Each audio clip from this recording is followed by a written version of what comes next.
Good morning guys, मी Janhavi and welcome back to my new vlog. तर आत्ता वाजले आहेत 11:15 आणि मी माझ्या मम्मी पप्पांसोबत चालली आहे कसाऱ्याला. तर आमचा प्रवास ऑलरेडी सुरू झालेला आहे. आम्ही ठाणा ते कसारा ट्रेनने प्रवास करणार आहोत. कसाऱ्याला जायचं कारण म्हणजे आम्ही चाललो आहे त्र्यंबकेश्वरला.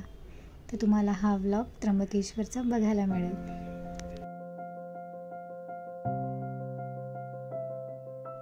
आणि ठाणा ते कसारा ट्रेनचा प्रवास 1.5 ते 2.25 तासाचा आहे. आणि आजचं वातावरणसुद्धा खूप सुंदर आहे. पाऊससुद्धा येऊन जाऊन आहे आणि अशा वातावरणात फिरायची मजा काहीतरी वेगळीच असते.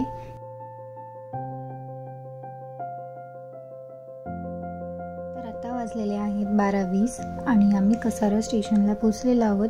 स्टेशनच्याच बाहेर प्रायव्हेट कार्स किंवा शेअरिंग टॅक्सी अवेलेबल असतात. आता आम्ही पण प्रायव्हेट कार किंवा शेअरिंग टॅक्सीने त्र्यंबकेश्वरला जाणार आहोत. असं वाया सुद्धा तुम्ही जाऊ शकतात.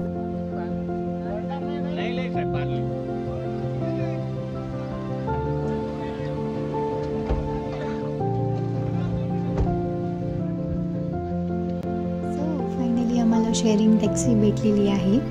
आधी तुम्ही प्रवास बघितला होता ठाणा ते कसारा बाय ट्रेन आणि आता तुम्हाला बघायला मिळणार आहे कसारा ते Trimbakeshwar by road. Let's go.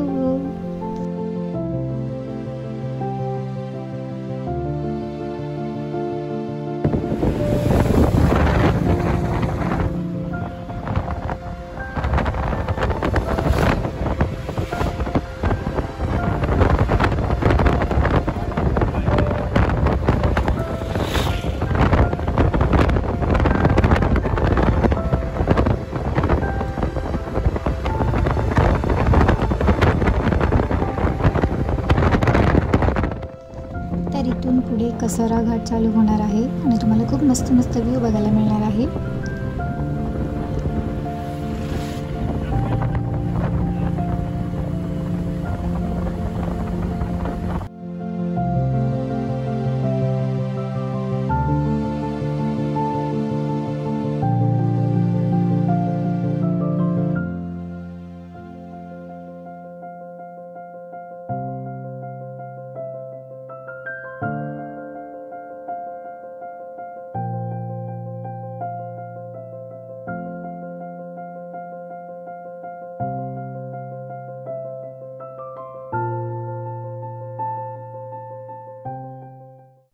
Me त्र्यंबकेश्वरला first time चाललेली आहे. सो आम्ही असं ठरवलं की हा प्रवास जरा हटके करूया, म्हणून हा प्रवास आम्ही बाय ट्रेन आणि बाय रोड असा दोन्ही केलेला आहे. तुम्ही त्र्यंबकेश्वरला डायरेक्ट बसने सुद्धा जाऊ शकता ऑर एल्स रिझर्वेशन करून ट्रेनने जाऊ शकता किंवा आमच्यासारखं वाया सुद्धा जाऊ शकता.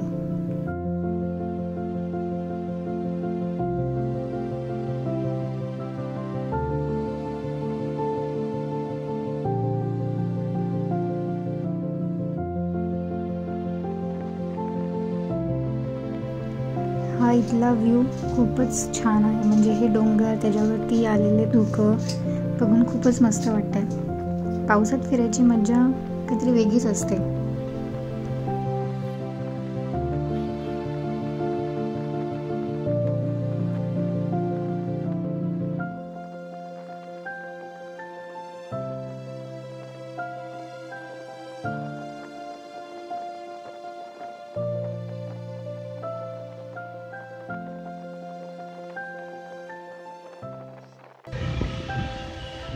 आमचा नाश्ता वगैरे झाला आणि आता आम्ही चाललो मंदिरात.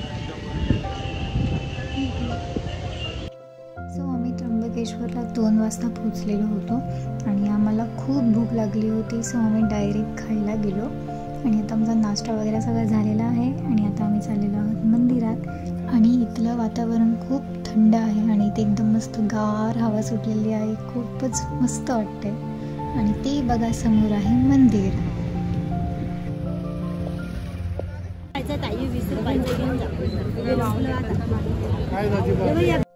आज आहे सॅटर्डे आणि वीकेंडला गर्दी नसणार असं होणारच नाही. आज एवढी गर्दी आहे की लाईन पूर्ण रोडपर्यंत आलेली आहे आणि आम्ही पण कधीपासून लाईनमध्ये उभे आहोत.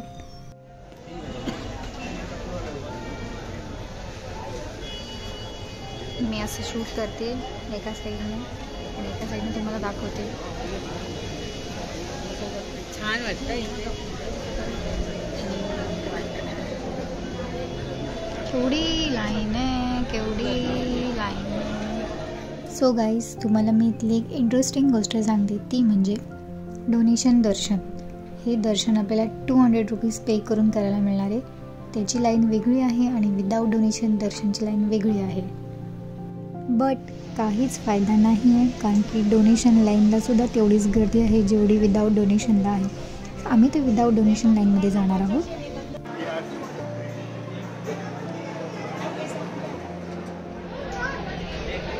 तर ही जी तुम्ही बघताय ती आहे डोनेशनवाली लाईन.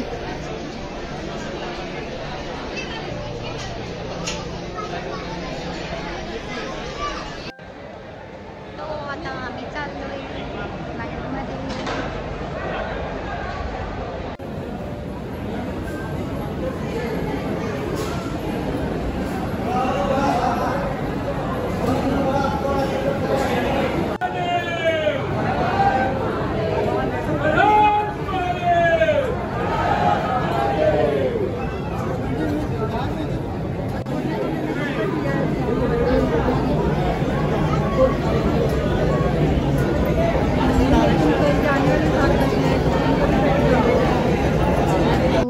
आता आम्ही मंदिराच्या जवळ पोचलेलो आहोत. आम्हाला लाईनमध्ये उभं राहून 2-2.5 तास झालेले आहेत, कारण की आज खूप म्हणजे खूपच गर्दी आहे. आणि अजून एक तुम्हाला इंटरेस्टिंग गोष्ट सांगते, ती म्हणजे आमच्या राईट साईडला अजून एक लाईन आहे. ती लाईन डोनेशन दर्शनवाल्यांची लाईन आहे, जे 200 पे करून लोकांनी लाईन लावलेली ती लाईन आहे. मला असं वाटलं होतं की ह्यांना जरा काहीतरी VIP टाईप दर्शन असेल, बट नाही, ही लाईन पुढे जाऊन एकच होते. तुम्ही बघू शकतात.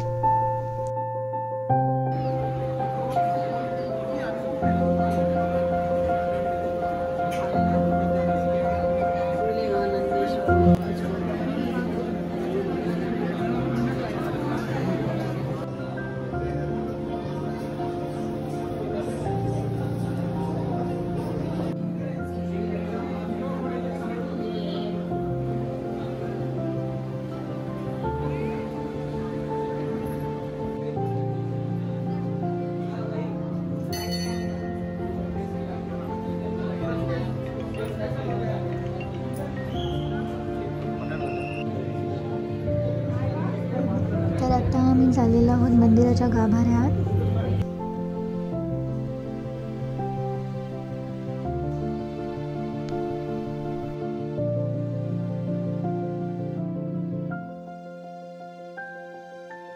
सो फायनली आमचं दर्शन घेऊन झालेलं आहे. दर्शन घेऊन खूप छान वाटलं. आणि आता आम्ही मंदिराच्या बाहेर आलेलो आहोत. हे जे तुम्ही बघतायत हे मंदिराच्या बाहेरचं परिसर आहे.